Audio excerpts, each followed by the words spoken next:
Assalamu alaikum wa rahmatullahi wa barakatuhu. Dear listeners, I'd like to continue with the Sirat al-Mustaqim, the straight path, my journey, some many events I participated in on the path. Still in Saudi Arabia, I was invited to talk in various places, for instance the drug rehabilitation centre, to the staff I might add, but also in some prisons, okay? And one in particular was the Dammam Reformatory. And I went there to talk to two Americans. They were in the library when I met them, and I'd been told that one had tried to smuggle in alcohol and the other one was suspected of being some form of an agent. So anyway, they said that the agent was more susceptible to listening to Islam than the so-called smuggler. Okay. So I started to talk to him, but it turned out that he wasn't really interested in talking about himself at all. So I realized that I was getting nowhere and time was limited, so I spoke to the man who tried to smuggle in some whiskey. And I tried to talk to him along the lines of, is there anything I can do to help you? Can I bring something in for you? Any contact you would like or anything like that? But no. So I thought, well, we're not getting anywhere here. How can I relate him to Islam? Because if I want to talk about Islam, there has to be some relationship, okay? And he wasn't cooperative, he wasn't talkative, he wasn't forthcoming, so I have to find a way.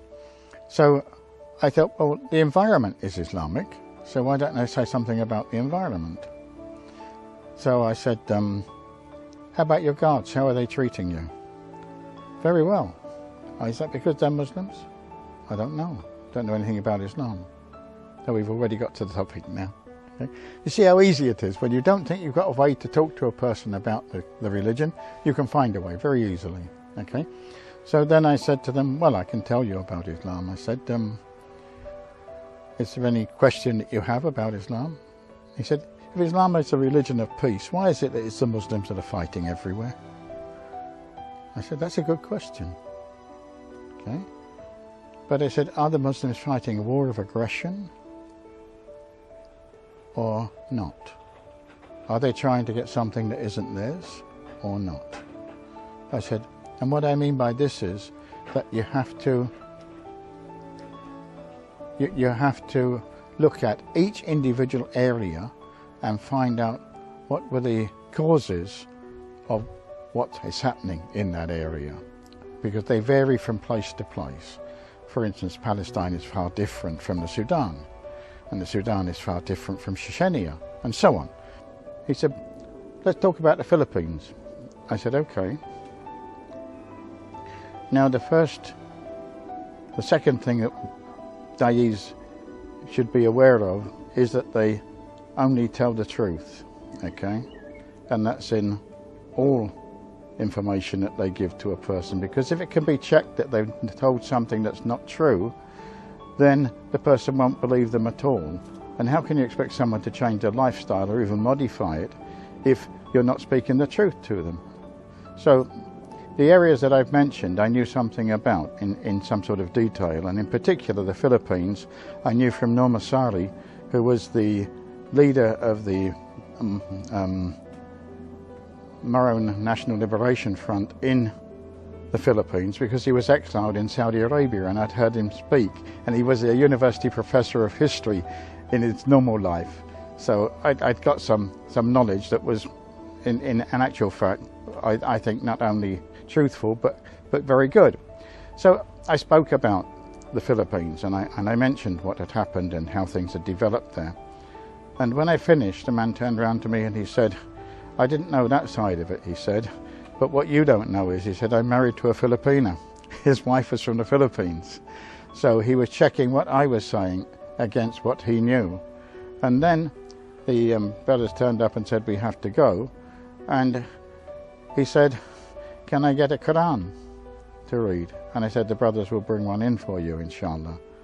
But the interesting thing here is that he didn't know my background, I didn't know his background, and yet he was checking me with the knowledge that he had, unknown to me, okay? But alhamdulillah, I was talking on something that I did know, and this is instructive to all Muslims, because sometimes we say things as if we know when we don't.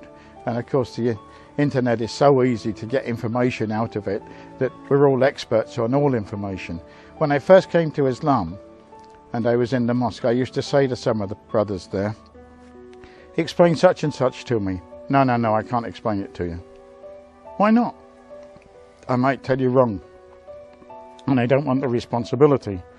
Well, nowadays everyone's an expert. Everyone's got all the information at their fingertips from the internet. Most people don't necessarily understand it or practice it, but it's all available there. So no one ever says they don't know. Everyone knows, okay? Which is a lot different to when I first came to Islam, when people were saying to me, I don't know, okay? And that was an instructive lesson, that this man actually checked what I was saying. And I only found out afterwards that he was or had been in the Philippines and married to a woman from the Philippines. So alhamdulillah. And that was as far as I could go in the time that I had. So I left and I came home. But these were the sort of situations that one found oneself in. You were talking to people, no background knowledge, limited period of time. How do you get through to them? And somehow or other you have to make contact. And it's only when you make the contact that they'll actually start to listen to you. Before that, it's like a skirmish. You're playing about. They're not serious. But if you can make contact, if you can get something which is like an arrow that shoots into their heart, then you can get through and you can probably build on that. But it does take a long time. And especially with people in this country, it took me 18 months before I actually said the Shahada, after practicing Islam for 18 months. And that means going to the mosque as well. So it's not an overnight thing, it's not something that happens immediately, it builds up. And this was one of the interesting aspects of working in Saudi Arabia, that you did meet so many different people and you could talk to so many different people.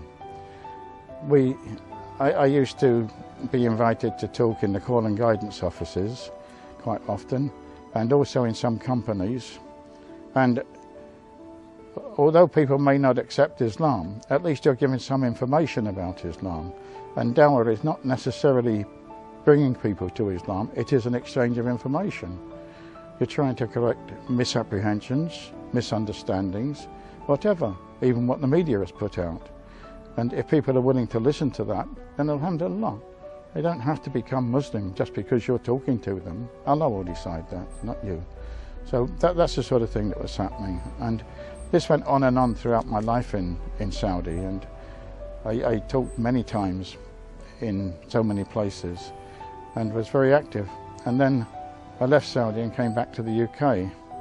And in the UK I wondered what to do, because I was looking for a job. I was 59 years old and I was looking for a job, and I couldn't get back into IT, which was the job that I'd had in Saudi. I was an IT manager in the universities. But eventually I was offered a job with the American Express Bank, but I didn't really want to work for a bank which was taking interest. So in actual fact I'd been asked to open an office for a Dawah organisation as an Islamic information office, and I actually opened that office in Markfield, and that's where I lived, and that's more or less where I'm living now still. But that's what I did when I came back. And then it was a question of how to develop the office and whatever functions they were doing. But what I actually did was I thought about doing Dawah, and I thought about doing it in the universities, and they have their Islamic Awareness Weeks, and I wanted to participate if I could, so I wrote to FOSAs, and I think more of that in the next part, inshallah. So we'll take a short break, inshallah. Assalamu alaikum wa rahmatullahi wa barakatuh.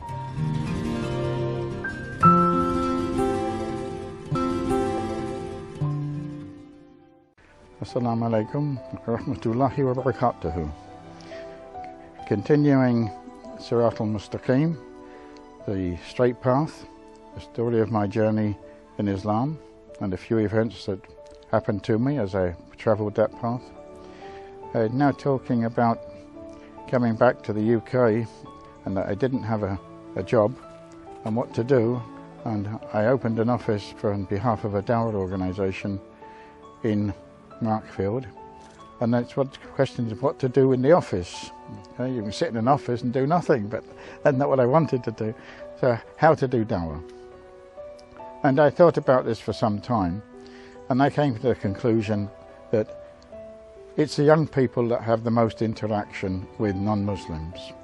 The older generation is set in their ways, whichever it is, and whichever religion or whatever belief system they follow.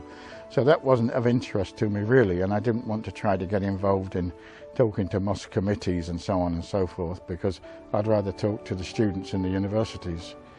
And if you remember, I spoke about rap sessions with youngsters, so I had a feeling for, if you like, how to talk to youngsters. So I actually wrote to FOSIS and asked if I could be a speaker on their circuit. And I did in fact get invited to talk in some of the universities. And then I had a brainwave, why not try to develop a Daud course? And I put some modules together, and I actually tried it out with students from an Islamic society in one of the local universities, and they loved it. And the FOSIS East Midlands rep came along to see what it was all about, because he had heard about it and he thought it was good, there was nothing like it. And then it went to the FOSIS president, and he was in Nottingham University at that time, and Nottingham University was heavily into table Daud, and he said, come and give it to my group.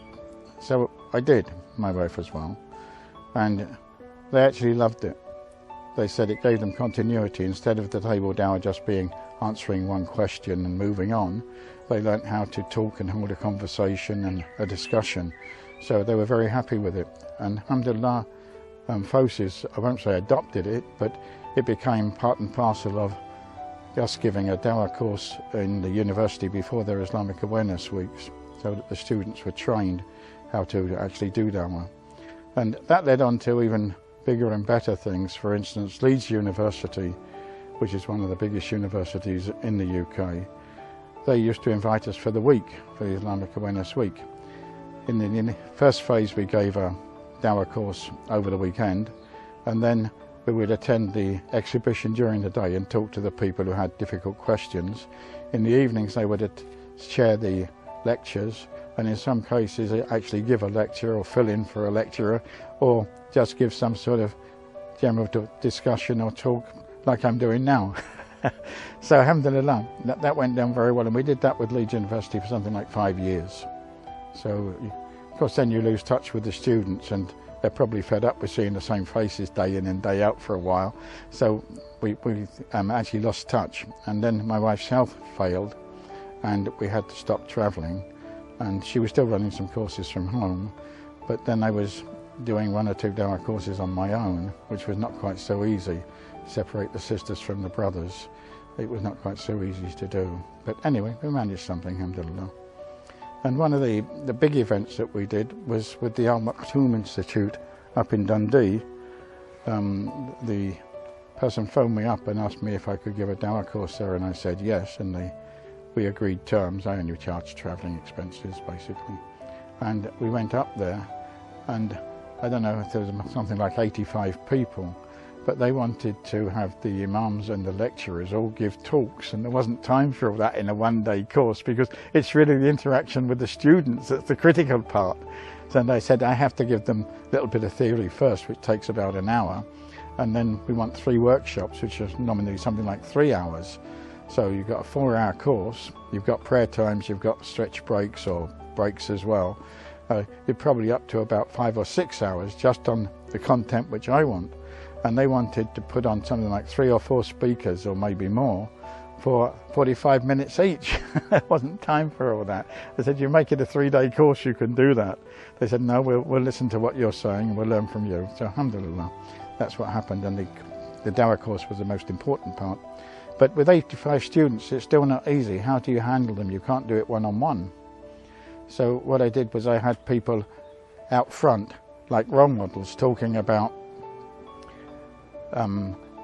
about one aspect and the other person taking the opposite view. And in one particular case, which was one of the most striking situations, I had someone taking the part of an Israeli and another person taking the part of the Palestinian in the occupied territories and discussing the problems. And the person who was taking the part of the Palestinian was really hot and really talking and not letting the other guy speak at all. And the problem came here that I stopped them and I said to the audience, how many of you are sympathizing with the Israeli? And they all put their hands up. How many of you are sympathizing with the Palestinian? Only 2 people put their hands up. The reason was that the person who was acting as the Palestinian was so overbearing that everyone felt sorry for the guy who was acting as the Israeli, because there was no way of letting him talk, so no one heard his point of view.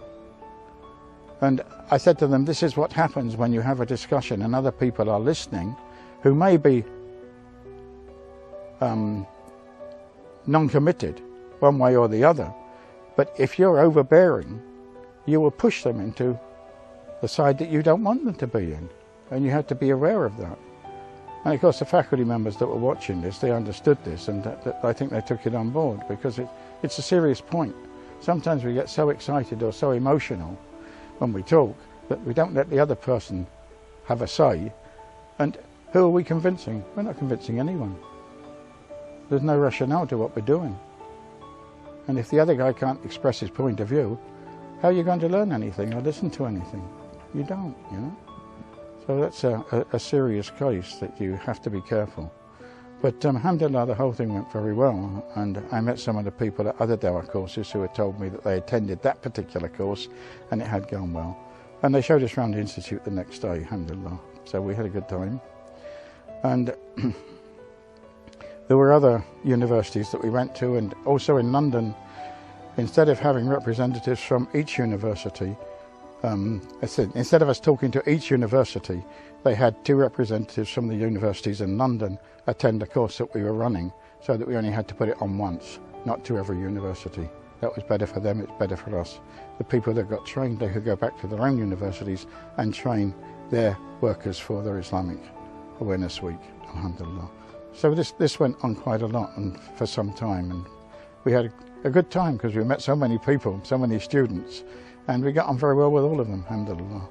So it was sad when more or less had to stop because we couldn't travel. My wife couldn't travel, and I couldn't be away from her. She had to have someone with her all the time. So this became a problem then. And about 3 years ago, she actually stopped giving classes and durses in the house because she couldn't do it. But alhamdulillah, that's what's happened, and that's part of Sadaqah Jariyah for her now. So alhamdulillah. This brings us to the end of this particular episode. So until we meet again, inshallah, assalamu alaikum wa rahmatullahi wa barakatuh.